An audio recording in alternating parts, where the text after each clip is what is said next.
There we go. Hello everyone and welcome. We'll just leave it another minute or so in case we've got anybody else coming to join us. I don't know about everyone else, but with all these bank holidays and things, I have no clue what day of the week we're ever on.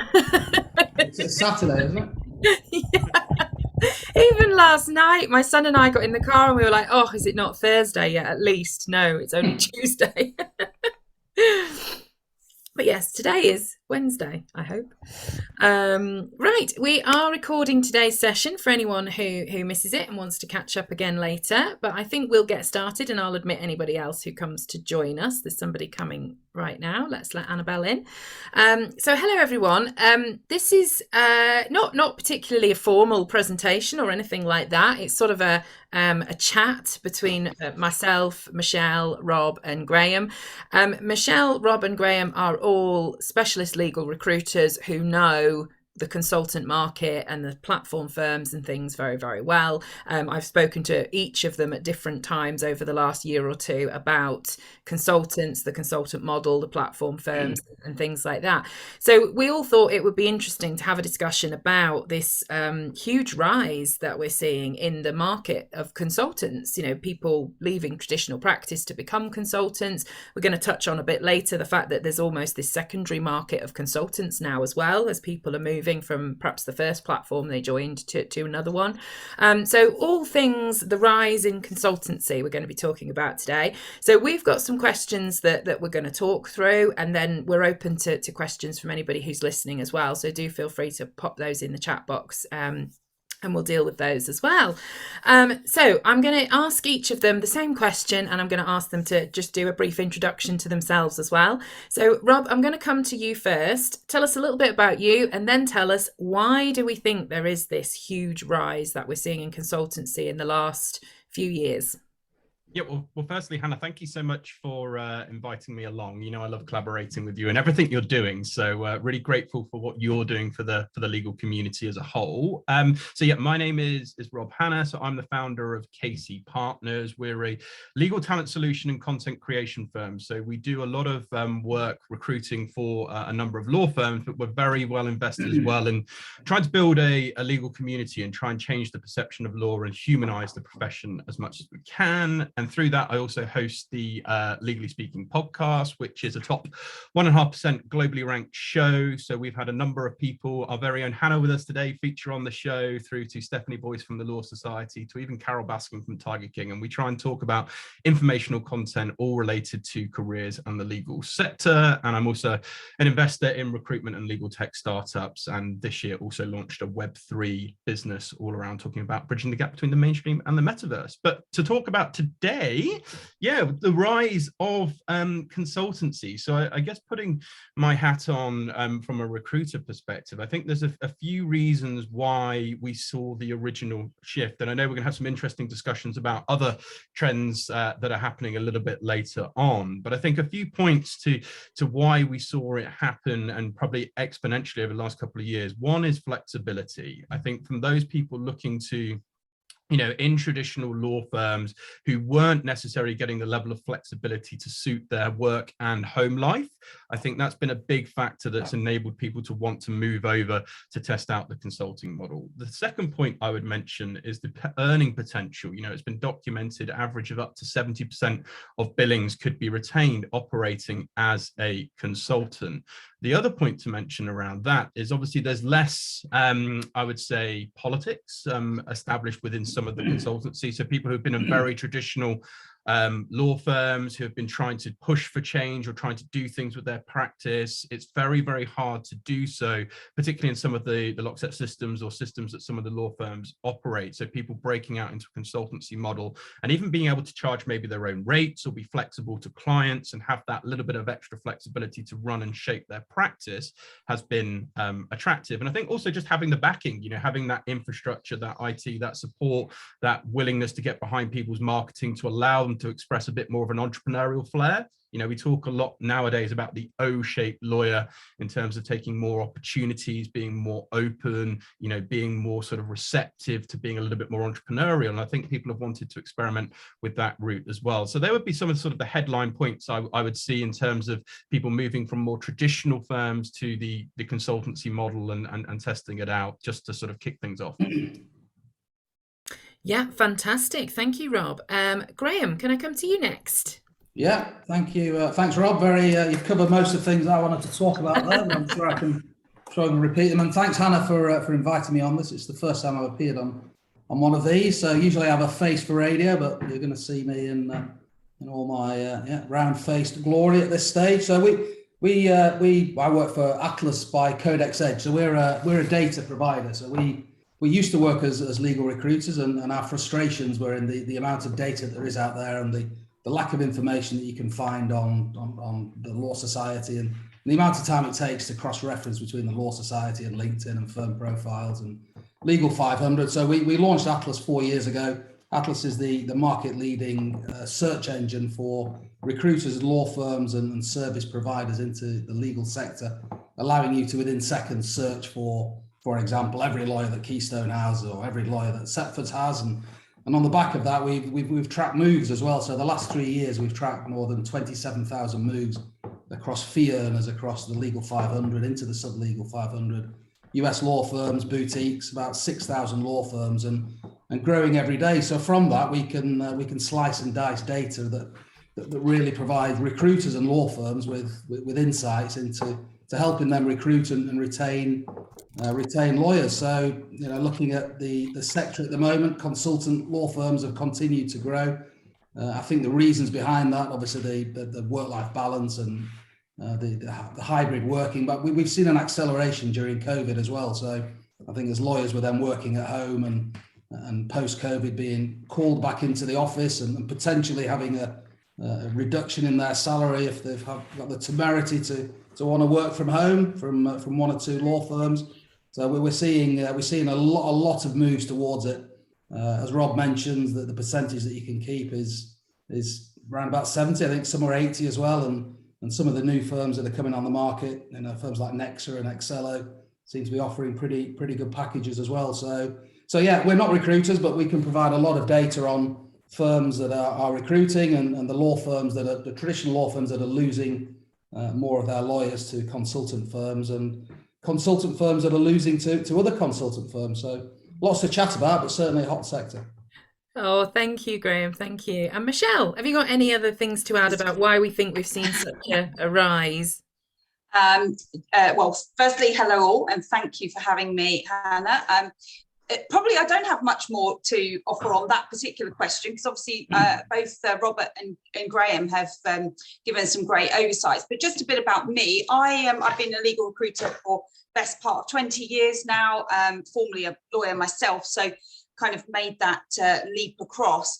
And for the last 7 years, I've been working in the alternative space. And I moved out of traditional recruitment to join a platform called Hailbury back in 2015, I lose track now. And Hailbury was one of the pioneers of this market. And I think what we have seen, though, is Hailbury, to go backward, Hailbury at the time was trying to run two models. Both a placement model, where you put consultants into essentially like a secondment or a project, but also tried to encourage its own lawyers to build a practice. And I think the one thing that we need to perhaps distinguish in this conversation is that we're talking about the rise, I think when we're talking about the keystones, we're talking about the rise of the lawyers being independent and finding work for themselves, being their own boss. That is different from the term we use, consultant, for interim placements. Now, Hailbury ended up being subsumed into Elevate, which is more of the placement model.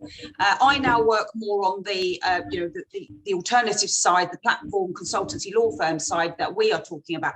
I think one of the things that as a recruiter, as a front line, I'm often trying to bring that distinction directly to candidates, because the term consultant is used for both. And what I have seen is people trying to do both, trying to get placements from interim recruiters, and build a practice. And I think sometimes that dilutes their focus. So for the purposes today, we're obviously talking about lawyers who want to set up their own practice on a consultant model. But yeah, I think that's just one thing I would, slightly aside from the introduction, but that fits into my background. And now, obviously, I'm very much focused on helping to build some of my client platforms with these fantastic consultants that are coming to the market. Fantastic. Thank you, Michelle. And brilliant, actually, that you introduced that we sort of almost define what we're talking about here, because I confess I hadn't sort of thought about doing that. So you're right. What we're talking about here is those consultant solicitors who want to run their own business, so they're going out on their own, if you like, often as a limited company or sole trader in respect of some platform firms. I think the majority are expecting people to set up their own limited company to operate under, but they're associated with what we're calling platform firms, for want of a better way to describe it. And as we said at the beginning, that's your Keystones, your Setfords, your Gunner Cooks, there are lots of them now, Excello, etc. That they are the platform for us as consultants to sit under. So we sit under their indemnity insurance, we have their marketing function, their finance function, all that sort of thing. So for people like myself, and I'll introduce myself in a second if people don't know me, for people like myself who never wanted to set up a law firm because the idea of all the SRA requirements and, wow, that sounds like a full-time job to me, never mind actually doing any legal work, this platform idea was very attractive because all of that is done for you, and then you've got your practice that sits underneath it. So that's what we're talking about when we're talking about the rise of consultants. So for myself, I've been a consultant for 10 years and I do feel really old now. Now it's like really popular and it's really common. When I started out 10 years ago, having just left Eversheds, it was not so popular. It was quite frowned upon. Everybody assumed I was just going to be sitting there doing my 1 or 2 lease reviews a month, earning a bit of pocket money, as it were. And to be honest, even I didn't expect that I would be able to build a practice like I have. I work in a team of 3 now with 2 fantastic assistants, and actually on the lookout for another because we're so busy. So, it's wonderful, an opportunity for people. And I suppose to add to what's already been talked about in terms of why there's been a rise, I've got a few thoughts on this. So as I say, going back 10 years, it was quite frowned upon in a lot of ways. It was new and people didn't understand it. I think there's now more understanding of it, which means it's grown in popularity. There's now an understanding that it's not checking out, it's not necessarily a part-time job where you don't actually earn lots of money. There is the potential to have great earnings in this sort of business, which I think wasn't considered a few years ago. I know a lot of objections that I used to have to this way of working, I think has now been dealt with by the pandemic. So when I used to speak to lawyers who I thought would be brilliant in this sort of model, the things that put them off it have now sort of been resolved because of the pandemic. Things like, I don't know if I could work on my own. I work very closely with other people. I don't see how we could do that remotely. Well, do you know what? We've all been doing it for 2 years. So, they've seen that they can work in teams and with other people remotely. And also the big change the pandemic has brought is that people did have autonomy, which this is why I struggled as an employed lawyer, is I just assumed that when you'd done all your qualifications and you were this well-qualified professional, that you would have autonomy in your life. And when I realised that I needed to sort of get my boss's approval to stay at home because I was having a washing machine delivered, or to take an hour and a half for lunch because I was seeing a friend on the other side of town, I sort of thought, wow, I didn't realise I'd worked so hard to be like I was at school again. And it was that... I'm just a rebel, really. But it was that sense of autonomy that I couldn't match my future career in law with wanting to be in charge of my own destiny, if you like. And I often joke with people that it was all about the coffee shops for me. And that's why you'll often see lots of photos of me with coffee in coffee shops, because it was about that. It was about having the freedom to work wherever I wanted from the coffee shop whenever I want without needing anyone's approval. Now, obviously, again, that has changed a bit in the pandemic, in that there were lots of people who maybe never thought about that before or never experienced it before. And then suddenly they did. And now that they're being called back into the office, and certain firms are requiring certain numbers of days in the office, and they're requiring that visibility again, some people won't want to give that up. And that's why I think we'll continue to see a rise in the consultancy model as well. So going on to the next question for our panel here. Do we think it's going to continue to rise? Do we think it's going to rise quicker than it has? What are we predicting in the sort of medium term future? And I think, Graham, can I come to you first? Because I know you've got the data and the stats and the analytics, etc. Yeah, no problem. I mean, we every month or so we put together the most recent moves documents, and we've released today the moves around Easter. So we're looking at around about 3 weeks around Easter. We've got more than 800 moves across fee earning lawyers, and of the 10 top hiring firms, 4 are consultant lawyers, alternative law firms.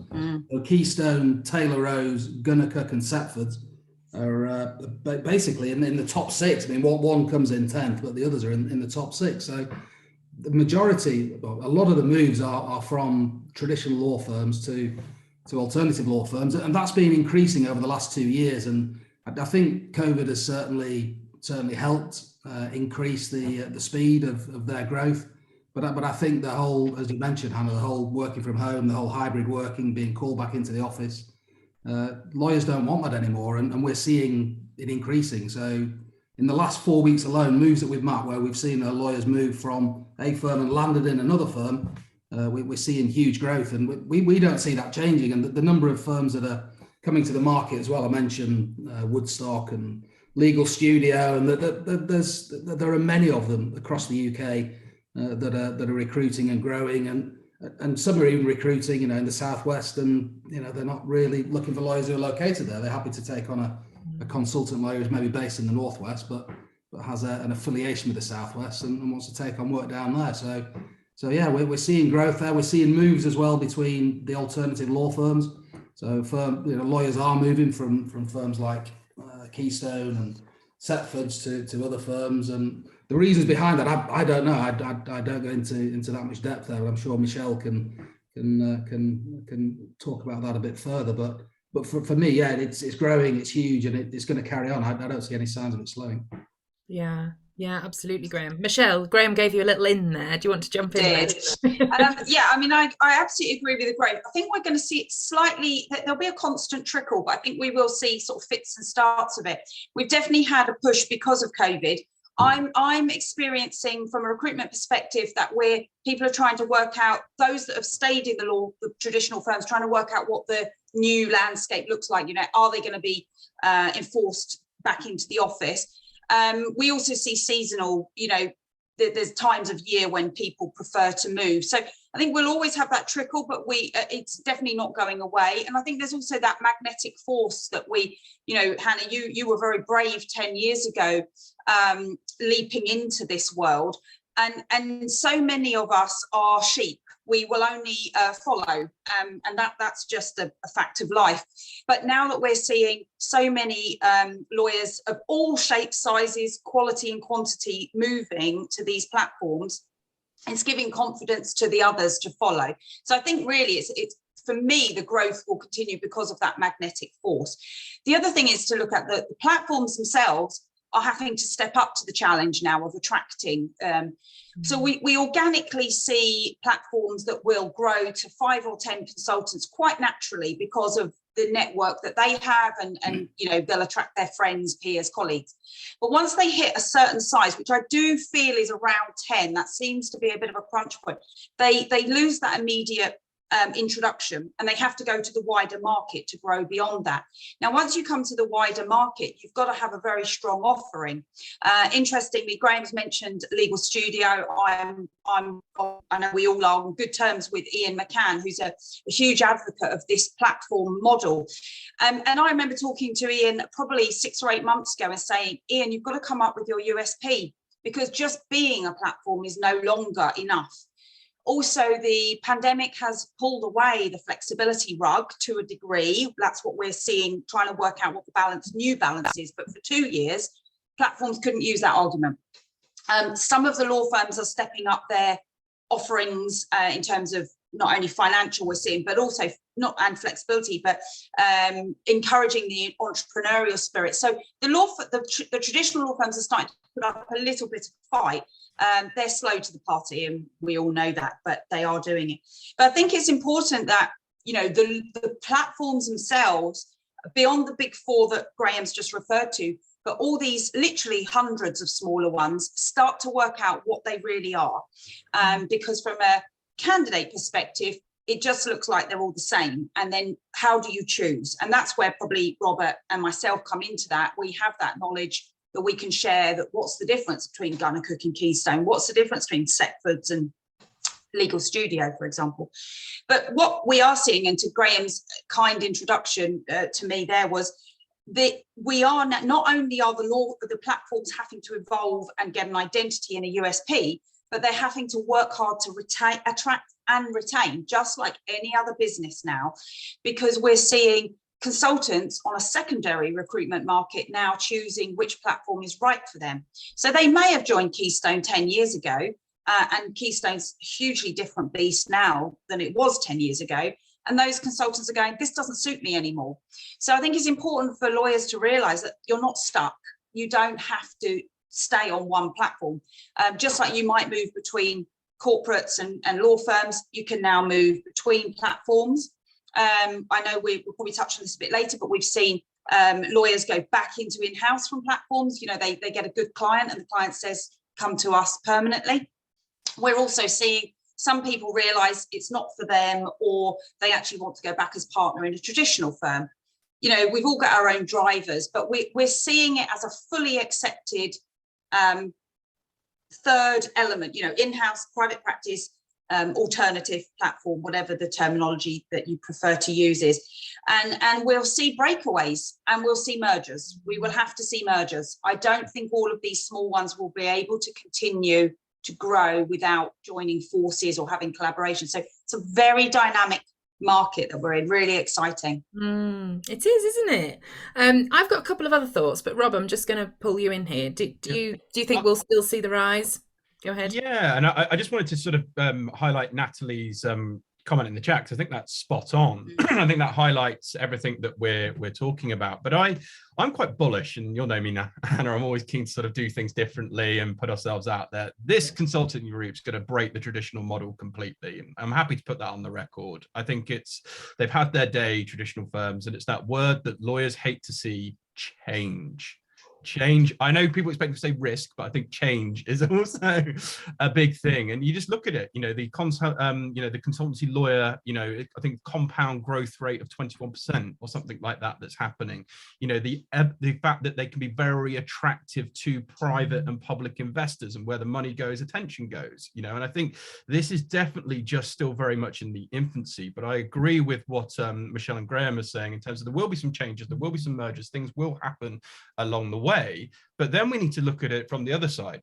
Clients, you know, they're going to be looking at cost of legal services, efficiency of legal services. Can consultancies deliver that solution for me faster, better, quicker, at a lower rate? Do I need to be paying X chargeable to have X associate look at a document, when actually clients are maybe wising up to the fact they could get better solutions through these sorts of consultancy routes? And Michelle touched on it there as well. There's the added layer in terms of the talent. It's not just partners, you know, making these moves now. And, you know, we talked off air about, you know, Keystone maybe even offering training contracts to some of the juniors, and maybe people who thought they have to be 10 PQE before they could even consider about going out there hunting, winning business, or being a partner, or whatever it may be. I think it offers people at whatever stage of their career now the opportunity to maybe jump in and experiment, see if it's right for them. But yeah, just really agree with everything Michelle and Graham said, but that's what I would just sort of chuck on it.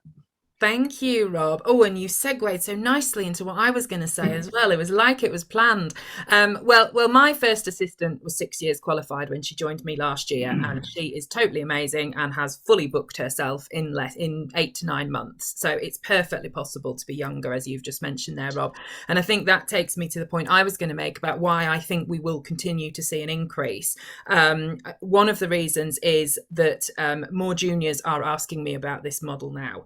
They I'm talking about some people who are training, some people who are paralegals at the moment. They're not even qualified, and they're saying, how do I get ready to be self-employed in the future? So people like me who just, left normal practice one day and were a consultant the next day, and we had to fudge our way through, and that's why I do the work I do, so people don't have to wing it for 3 years like I did.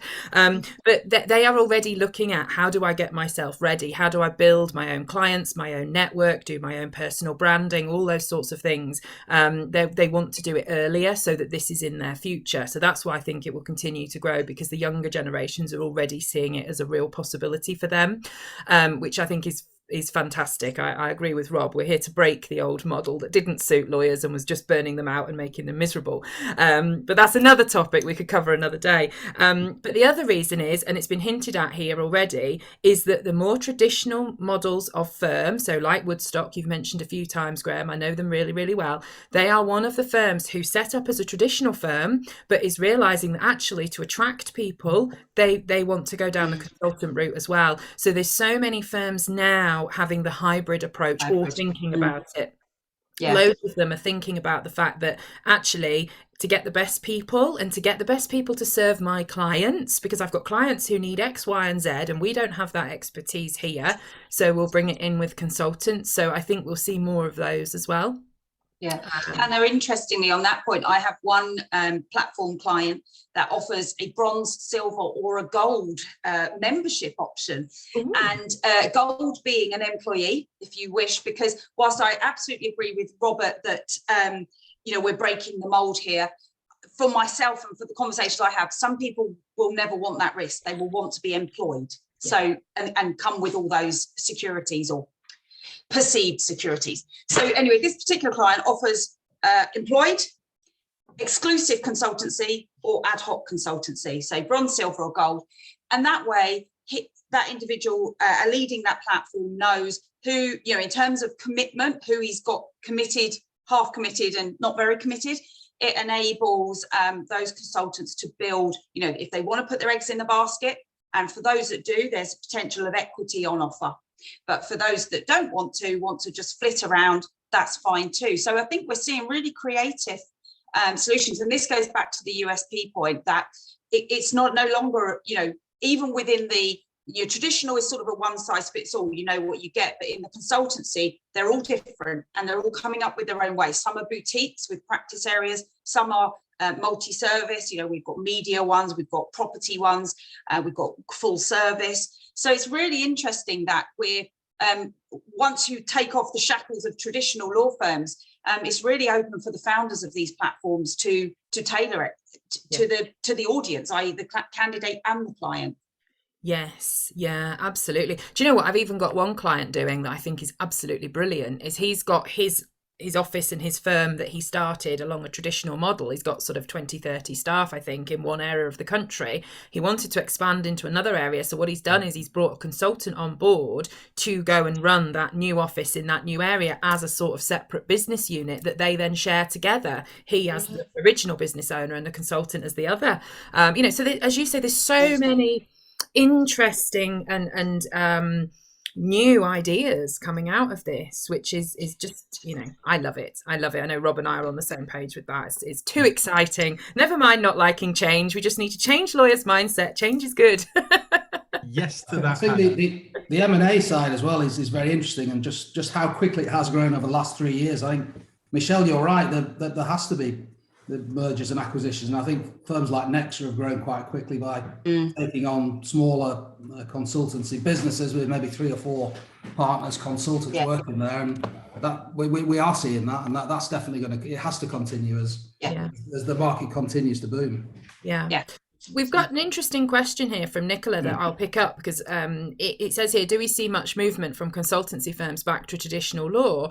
And I think we will see some of this. I mean, from my own personal perspective, over the last 10 years, the number of calls I've had from recruiters and emails and please, will you come and have a coffee with this firm? And, and they're offering me things like, you want head of department, you want equity partnership. I was 6 years qualified when I left traditional practice. None of those doors would have been open to me then. And these are, it's very nice to be wanted, of course. And then, of course, I say there's no way I could ever be an employee again for any amount of money. money. That's just not ever going to happen.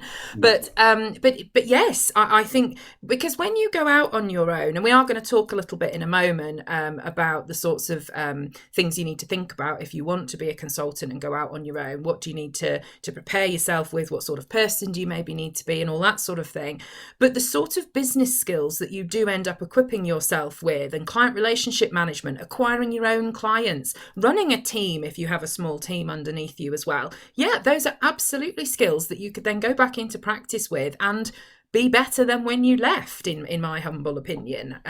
So I think there is absolutely that possibility that you might build your business in a consultant model, and then decide down the line that you want to go back into traditional practice, and you would be sought after, in my opinion. Yeah, no, we see that on Atlas as well. I mean, looking at the recent moves that we mapped in around Easter. I mean, the most recent consultant to leave Keystone has left in April and gone to Berkeley Road.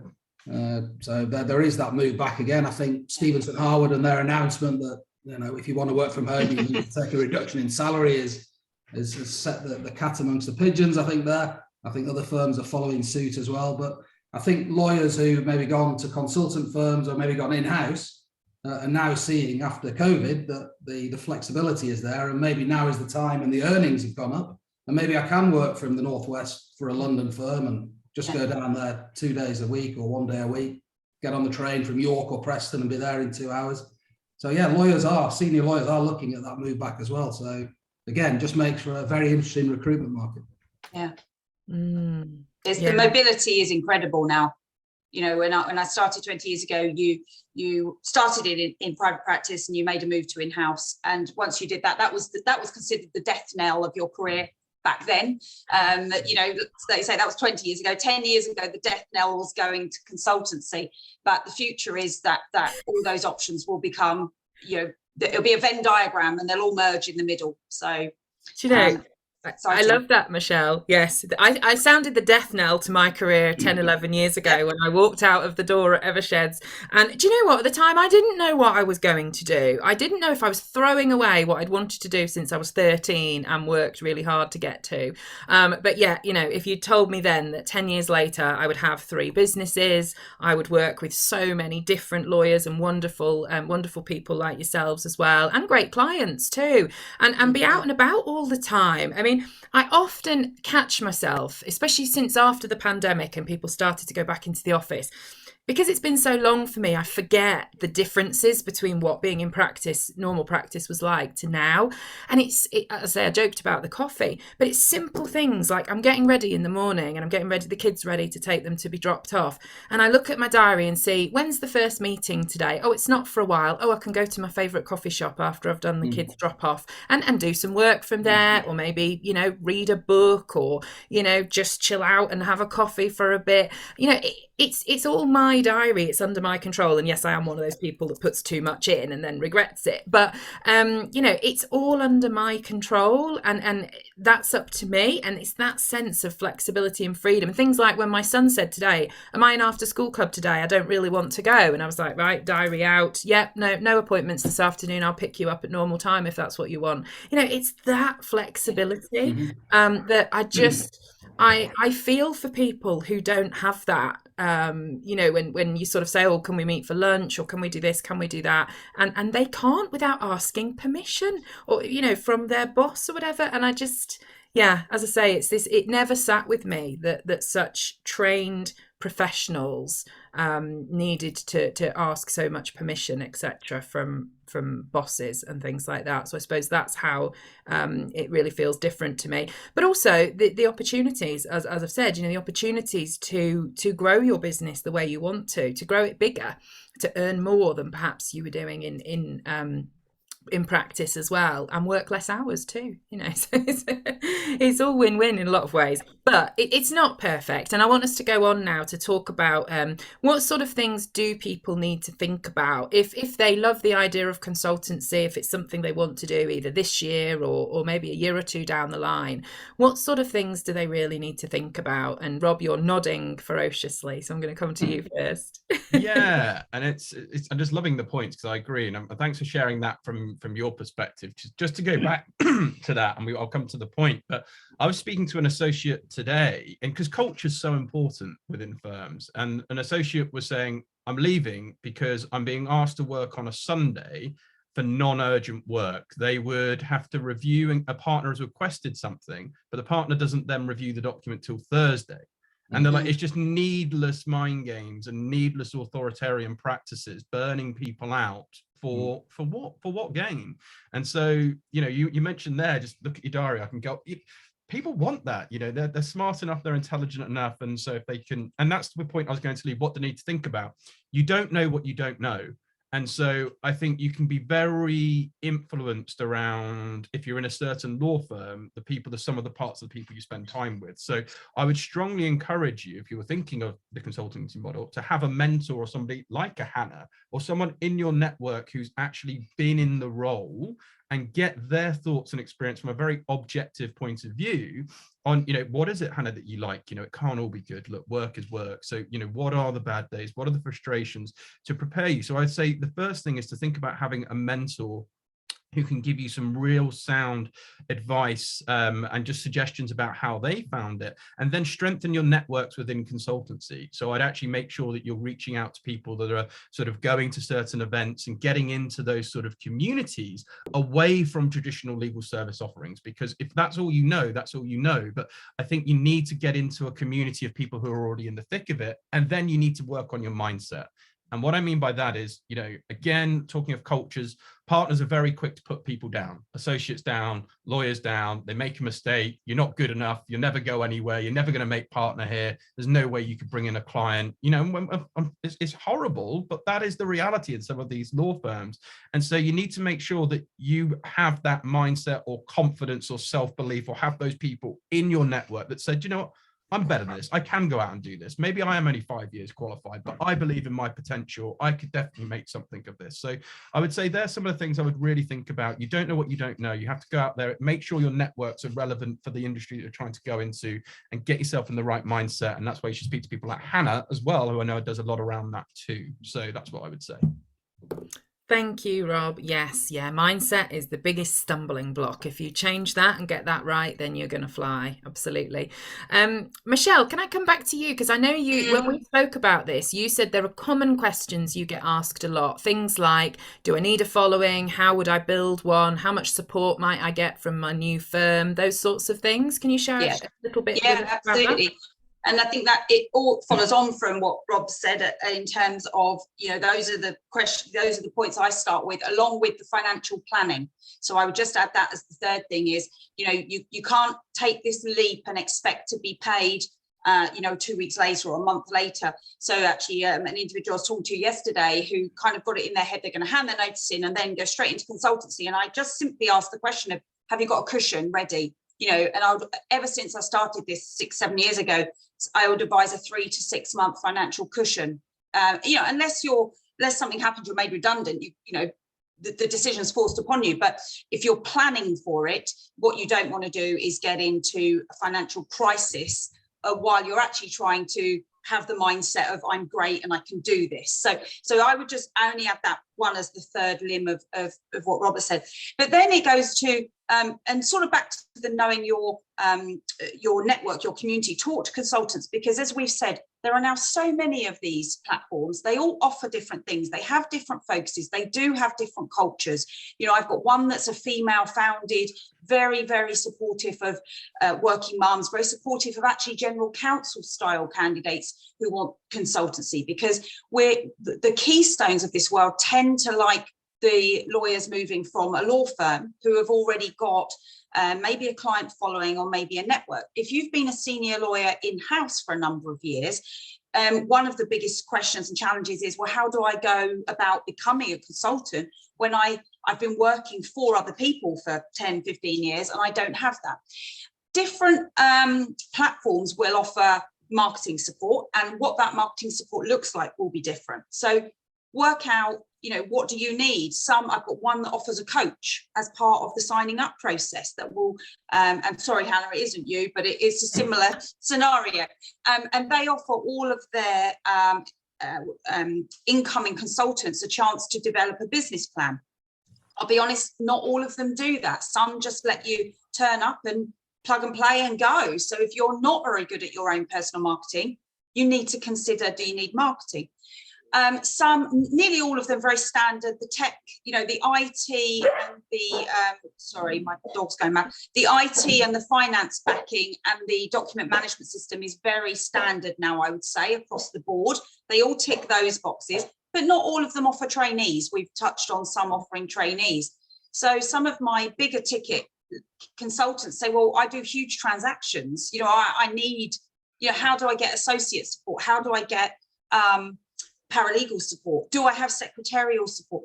Now, these are all questions I can't answer generically here and now, but on an individual basis, if you talk to the right people, whether it's other consultants, business owners, recruitment agents who know this market, we can guide candidates saying, yes, this platform is brilliant on marketing. This one is brilliant because X, Y, Z.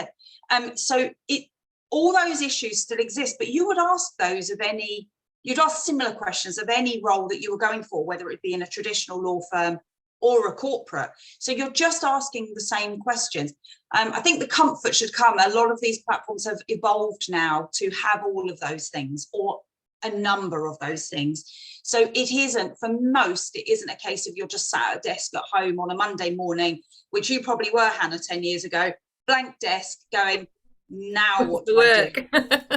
I would say that definitely all the clients I work with have an induction program to welcome you in, train you up on the, you know, the IT, the basics, but also actually, how am I going to kickstart my consultancy career, or how am I going to transfer it? Because some are obviously moving, and not your whole following will not transfer with you from a private, you know, traditional firm. That's just reality. So they do vary in quality, but the ones that have got their act together can offer all that support to consultants. Yeah, we can see they've certainly grown their recruitment and retention teams, all the major ones that you've mentioned there.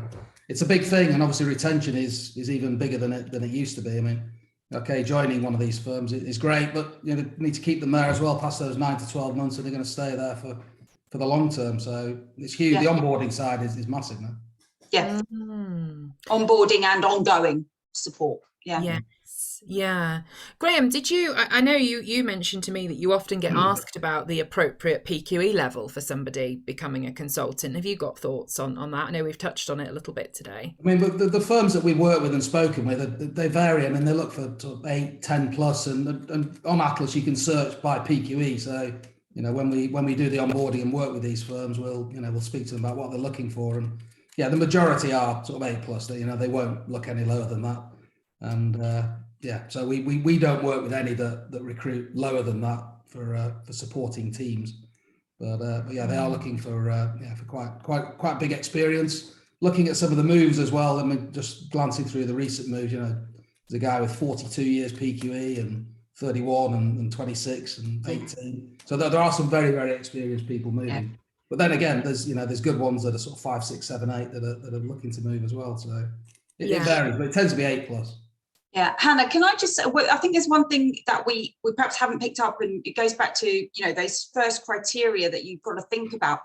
And I sort of alluded to it because I said being employed suits some people more. I think the one thing I always flush out with consultants or potential consultants when I'm talking to them is, are you willing to put yourself out there to build the business? Because you embrace it, you love it, you'll go and you'll be on LinkedIn, I'm still talking, particularly the senior end of the market, I'm still talking to some people who hate LinkedIn. Now, if you're an individual who really you haven't progressed to the top of a traditional law firm because you haven't been doing the business development and marketing, then your success on a platform is going to have the same limitation. So it is important that you are an entrepreneurial person. And I hate to use that word because you always think of somebody who's inventing something for the first time. That doesn't really need, it just means self-motivated and, somebody who can get out, use social media, now that we're back in the real world, have coffees, sell. That's the key skill that a lot of lawyers don't have is the ability to sell, to actually close a deal, talk money. And if you can't, you know, those skills you have to have as a consultant. So there are some things that I think the traditional lawyers need training on as they move across. And being honest with yourself, you might want the flexibility, but if you don't want to go out and win clients, you're going to be sat at home with an empty desk. So I think that's something that we probably haven't covered in the, you know, what do you need to do to prepare, or what kind of person are you? But it takes a certain person to want to do that. You make a good, sorry, Hanna, you make a good point there, Michelle. The number of lawyers not on LinkedIn is unbelievable. I mean, we've mapped about 110,000 lawyers. 15% don't have LinkedIn profiles. And it's not because we've not found them. They're just not on LinkedIn. And it tends to be that the more senior you go as well. So you make a good point. I think those that are looking at the consultancy model, if they're not on LinkedIn, generating business, I mean, but Rob will tell you the same. We generate a lot of business on LinkedIn. It's a fantastic platform to be in what we do. But if you're generating a corporate lawyer trying to generate business, if you're not on LinkedIn, I think clients may not trust you as much as others that are on LinkedIn are out there in the public domain. Yeah. Hanna, could I just add, and I absolutely agree with the conversation, but just on, you know, lawyers are humans too. And I think just from your side, you know, we've talked about the flexibility, but a lot of lawyers have been frustrated because they've had to give up a hobby, or they've had to give up a passion, or they just can't do that in the traditional law firm setting. And I mean, you do so many things. I don't know how you manage to fit it all in, but it'd be great just to give, you know, how you've been able to follow your passions as well as your profession. And I think that's one of the other attractions that we've kind of touched on, but it'd be good just to see, like, how does that work for you, and, you know, all the things that you do. So I think that's a really attractive point to people saying, well, I want to be able to do this, but I can't do it. I'm working every weekend, or this, and this always keeps coming up. I think Michelle's dog really agrees with you there, Robert. It does. You know, or doesn't. One or two. No, or maybe it's just telling me, you know, Hanna, you must get that new dog. You know, some of you know we lost our dog in lockdown, so we need that new dog. You know, that's a really important part of being self-employed. No, it's interesting, Rob. Great question. It goes to a point Natalie's actually made in the chat earlier about what we value in terms of a co-worker, but it's also you yourself when you're becoming self-employed. Is it knowledge of the law, or commercial acumen, or outside interests and things? As you've said, Rob, I'd actually say outside interests and commercial acumen go pretty well together, because the more you learn and grow and develop and become interested in other things, you develop both that commercial acumen and your network. And it's interesting, as you were all talking there about this sort of person that suits, you know, self-employment generally, never mind as a lawyer, but that's what we're talking about here. You do have to have a bit of something about you, and you have to be, I'm going to sound like I contradict myself here, but a little bit of a yes person. And I don't mean yes to everything, because we need to have good boundaries or we burn out. But I was talking to a lady recently, and I do have a lot of conversations with people who are thinking about being consultants. And I have to say, I probably don't say this to them very often, but I know straight away whether I think they'd make a good consultant or not. And I think you all probably know what I'm talking about.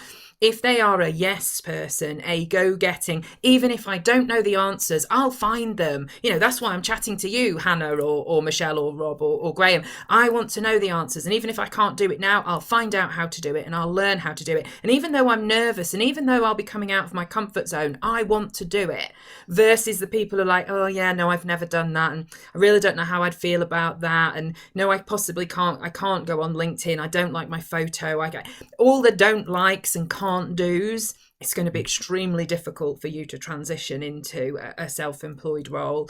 That's not to say that you can't change with some support, but it needs to happen. But Rob, I like your point, and again, when I'm talking to potential consultants as well, and particularly when I'm bringing people onto my team, for example, I love ones who've got some outside interest, or want to develop one, or know that. I often talk to lawyers now who say there's something missing. Like, I've been a lawyer since I was, you know, done my A-levels and started university, and that treadmill I've been on since my 20s or earlier, and there's more for me in this life, in this world. This isn't it. There's something else, and I love that, because that idea that they will use some of their spare time to develop whatever that interest is.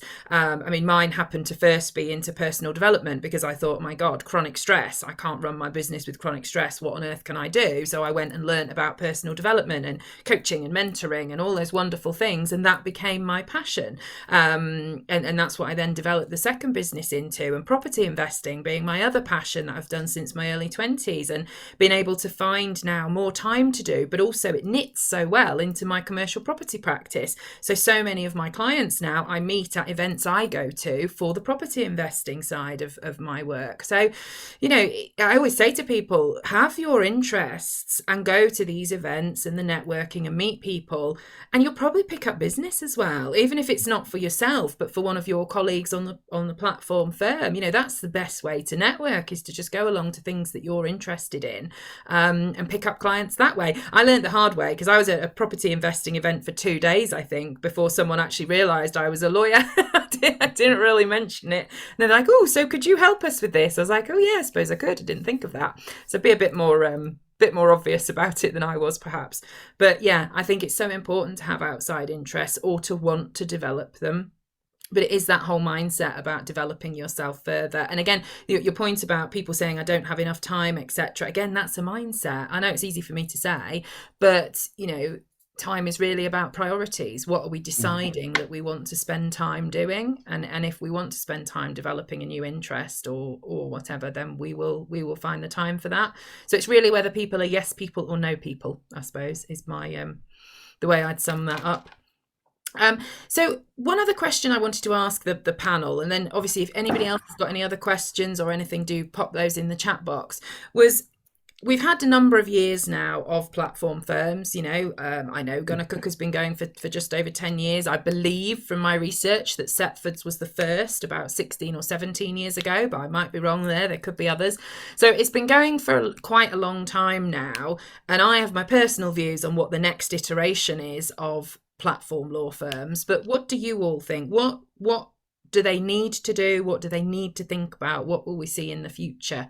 Rob, I'm going to come to you first.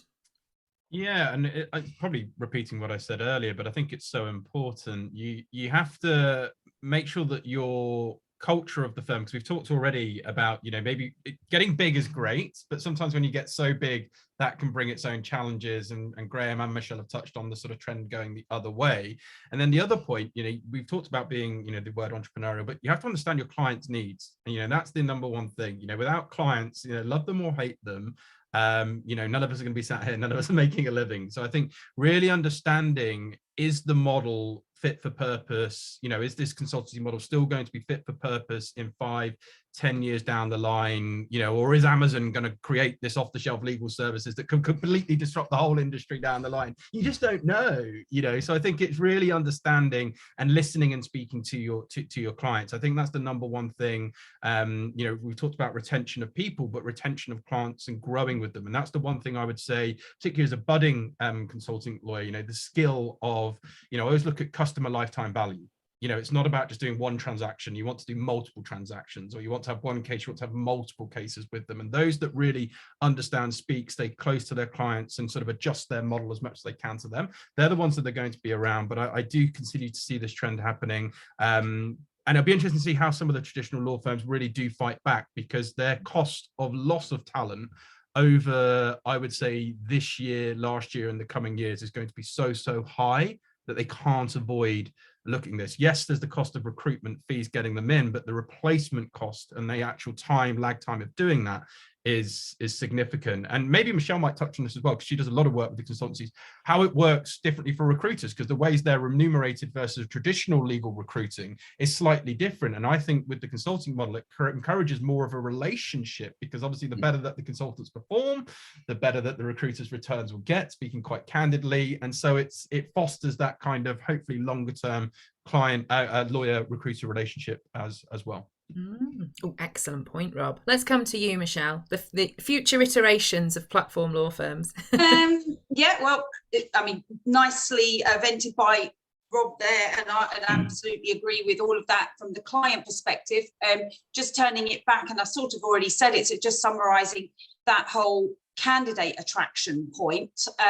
Yes, you've got to have your client, but in some ways they're the same, because really your candidate is your client as well, because you have to retain them. So in a traditional model, your employee is your employee, and I think they get taken for granted a little bit. It's more, there used to be the mindset of we should be grateful to have a job.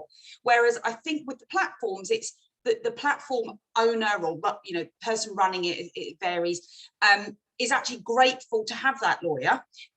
They want that lawyer to do well because they only get their remuneration as a percentage of what that individual's bringing in. So do we as recruiters. So of course we're incentivized to give them good quality fee generating candidates. But aside from that, it's not only does your client need to know what you are and what you're doing, but candidates need to know. So that consultant needs to feel proud to be on your platform. So proud to stand up and say, I'm a Keystone lawyer, I'm a Gunner Cook lawyer. I've met a lot of lawyers who mumble, oh, I'm a consultant, I'm with Keystone.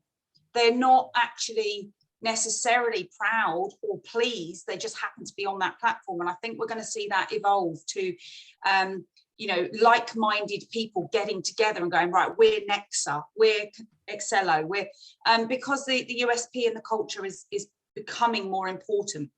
Yeah. And we've seen that through COVID. It's that community thing. I think we've all felt the need to be connected, although we're working remotely. And actually, even now I get asked with the platforms, have they got an office? Do they go to the office? Do they get together? So the whole flexibility and remoteness is kind of coming back the other way a little bit. So I think some of these really flexible ones, you know, we don't have an office, we you know, actually are going to have to move back towards having some sort of community a little bit because people want that connection. But working on the USP and really nailing that from the client and the candidate perspective is going to be the next couple of years. Otherwise, they're not going to grow. They'll just fizzle away. Yeah. Thank you, Michelle. I think it's an excellent point. I wrote it down to remake it, but you've done it for me. Yeah. The ID and the USP. These platform firms are going to need to know who they are and what they stand for and how they're different in the marketplace and who their people are. Yeah. You know, and I often get on a chat with somebody from, you know, an owner or somebody who's just started another platform firm, and I say, so who are your people? And maybe I'm not explaining it properly because they start telling me about the consultants that they have. But what I mean by that is, who are you looking for? If I'm meeting different people coming saying, I want to be a consultant, where do you recommend I go? How do I know whether that person is your lawyer or not? Who are your people? And that's what I would recommend platform firms do. I ask a very similar question, Hannah. I say, you know, what would your tribe look like? Or, you know, let's find your tribe. You know, this you're not finding an employer. You're finding a group of like-minded people that you want to collaborate with, really. If you really want to be on your own, there are platforms that let you do that, and that's a mindset of your own. But most lawyers, I find, don't actually want to be completely on their own. They want to be independent, but have some support and some contact points. So it's really important to find that tribe, that group of people. Yeah. I think we'll see a continued growth of the smaller platforms and those specializing or those focusing on particular specialisms. So family, employment, seen quite a few of those. And I think even, you know, some of the more senior consultants working at the bigger alternative law firms maybe setting up on their own as well and going down that route. But it's crucial that you've got that back office support and somebody that can help you along. You know, you don't want to be going into an office, but you at least to know you've got somebody in the background who can advise or do the paperwork or, you know, take some of the weight off your shoulders. Yeah. Thank you, Graham.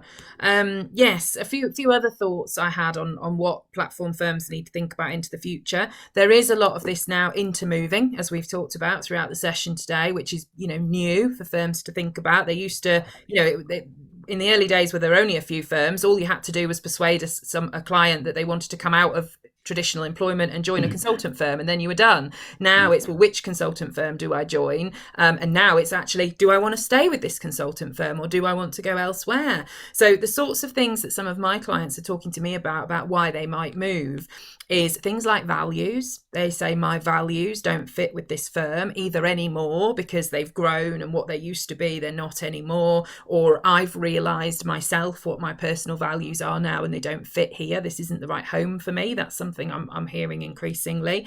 Something else that I personally think is going to become an issue is equity.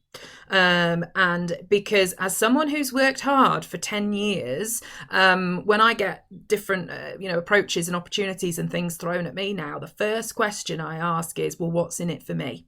And if you're a hardworking consultant, yes, you get your 70% or 65 or whatever it is, but if you're actually helping to grow that business in some way, grow its reputation, bring in extra consultants into the model, and I know there's some recompense for that, but at what point are you going to start to think, I'd like a piece of the action, some equity? So I know there are some platform firms starting to think about that, and the equivalent of sort of fixed share equity partners, those sorts of things. So I think that's something that's going to be on the table in the future. And then the other thing that I know I would say, but I do believe it's important, is in the early days of platform firms, they didn't think they needed to provide much support for their consultants. They just assumed they were businesses underneath them. Whereas what we're finding now, and what we'll see increasingly, I think, is things like burnout. It's possible to burn out doing something you love. I nearly did it. So it's emotional and well-being and all those sorts of supports that traditional lawyers need in traditional law firms. I think platform firms need to start thinking about these things as well. And it's not just the well-being and the burnout and the stress, but it is as we've touched on, the coaching, the mentoring, helping them to grow their businesses, because lawyers are traditionally rubbish at putting their hands up and saying, I want help and I want support, because we were all taught that you don't do that, you just struggle on and cope without support. Whereas actually what I've seen personally, and more people are, is, oh my goodness, not only is it easier, but you can fly so much quicker if you actually reach out and get the right support. So what I hope we will see more platforms do is realise that they do need to provide need and should and want to, etc., to provide this sort of support to their consultants as well, just as traditional firms ought to be doing as well. Any final points from any of our panel? Anything we've not covered or you desperately wanted to sneak in? Just one point, which is, again, really important. I know you've talked about well-being and mental health, and obviously in the month of May, but the other important point is sort of, ensuring that these consultancy firms are trying from, attracting a diverse, background of talent as well. And I think that's super important, because I know obviously a lot of law firms particularly are trying to address that at the top of the chain, at the bottom of the chain, and, what consultancies need to think about. And Michelle's been talking a lot about sort of, how they can attract talent, but how you're making sure that you're getting a diverse talent pool coming to the firms as well, because we're also seeing client requests and clients expecting to see a lot more diversity within law firms generally. So maybe it's a topic for another day, because it's quite a big point, but just something I thought I would mention. It's obviously something for us as an agency we're very proactive on, and making sure we're trying to do our best to provide our clients with, and challenge our clients, it must be said, particularly when they're still very much stuck in the model of we want this box, and it's no, if you're going to put that on the website, we need to challenge you and understand why you're rejecting on this point. So it's just a point I chuck out there, but otherwise I thought sorry, Michelle, go for it. No, sorry, Robert. I was going to say I absolutely agree, but I actually find as a recruiter, the platform models are able to embrace D&I far greater and quicker, because they haven't got the 5 layers of recruitment right up to the managing partner. They're often owner managed in the most part. I know some of the obviously larger ones have moved away from that, but a lot of the medium-sized ones I'm dealing with, and it's much more personality driven, about going back to finding your tribe and having aligned values. So actually, all those groups of people who perhaps don't get a second look in, or struggling to get a second look in the traditional firms, I find that the D&I is greater, and from a recruitment perspective, it's far more rewarding to be working with the consultancy firms, because I can put candidates to them who I can see the potential, but I couldn't put them in a traditional process, because they would just get, computer says no. So, very, very interesting. I think another point as well, and we're seeing it's on Atlas, are the number of non-practicing lawyers, so lawyers who went non-practicing during COVID, and there's about 2,500 that we've got on Atlas, who are looking at coming back into the law and looking at not going into traditional firms, but looking at alternative law firms. So, there is an untapped market there of lawyers that are thinking about coming back and maybe need educating, that the consultancy role is an option there, and you don't need to go back to one of that the big law firms do something a bit different. Yeah, it's great. It's a great point, Graham. I think there's an untapped market, as you say, of people who've already left or people who are about to leave. I've nearly left myself 3 times. So people who are thinking, I don't know if I want to do this anymore. I don't think I can do it anymore. I would always encourage them to think about this as an option before they wave goodbye to a legal career that they worked for a very long time to get into. And it can be very, very different. You can really get up and look forward to Monday morning, and you can enjoy your work and all that sort of thing. It's very possible to do that. So yeah, I would encourage anybody who's either left or who's thinking about leaving to give this option a try, definitely.